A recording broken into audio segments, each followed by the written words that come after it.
If we have multiple linear functions, it's often interesting to know what their graphs intersect. We'll take a look at an example of that in the context of supply and demand. Suppose we're a producer of wheat and we're in charge of setting the price per bushel. We have two kinds of information that might inform our decision. The supply is the number of bushels that we're able to produce. And this depends on the price that we choose, because if we set a low price, we won't have much income and we can't produce very many bushels. If we set a high price, we can devote more time and effort to producing. Suppose our supply is given by the function AP minus T. The demand is the number of bushels we expect to sell at a certain price. This also depends on the price, because at a low price, there will be high demand, and at a high price, people aren't likely to pay that high price, and so it will be a low demand. For this example, our demand function is negative 3p plus 50. If we graph both those functions, we can see the behavior that I was describing.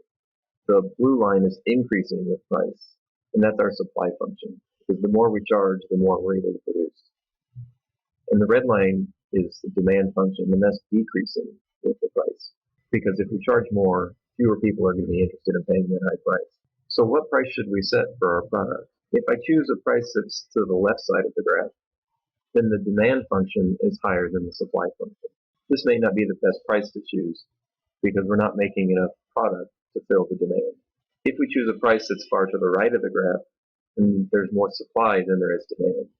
This is not exactly a good choice either, because we're making much more product than we can actually sell. A good choice for price might be the one that makes supply and demand exactly equal. That means we produce exactly as much wheat as we expect to be able to sell. And this point is called the equilibrium of these two functions. If we try and estimate this point from the graph, it looks like the price might be around $2.30, and the equilibrium of supply and demand is around 9, which we interpret as meaning 9 million bushels in this case.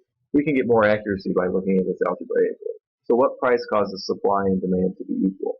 If we turn that English statement, the supply equals demand, into a mathematical statement, then we're just asking when is the function s equal to the function d. We know the definition of these two functions. The supply function was the 8p minus 10, and the demand function was the negative 3p plus 15. And now we have an equation and just one unknown, and we can solve this. So I could gather all the p terms on the left by adding 3p to both sides, and gather all the numerical terms on the right by adding 10 to both sides, and then divide by 11 to isolate p. And I'll round this to $2.27. So how many bushels are produced and sold at this price? In theory, the demand and the supply function are supposed to be equal at $2.27, but we've rounded, so we may expect a little bit of variation. So let's check both functions.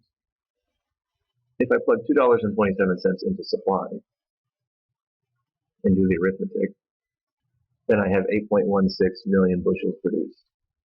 And if I plug the $2.27 into the demand function, and again evaluate that, and I get 8.19 million bushels sold. Like I said, these two values should be equal, but since we rounded the price, we're getting just a little bit of variation here. So somewhere between 8.16 and 8.19 million bushels will be produced and sold at this equilibrium price of $2.27.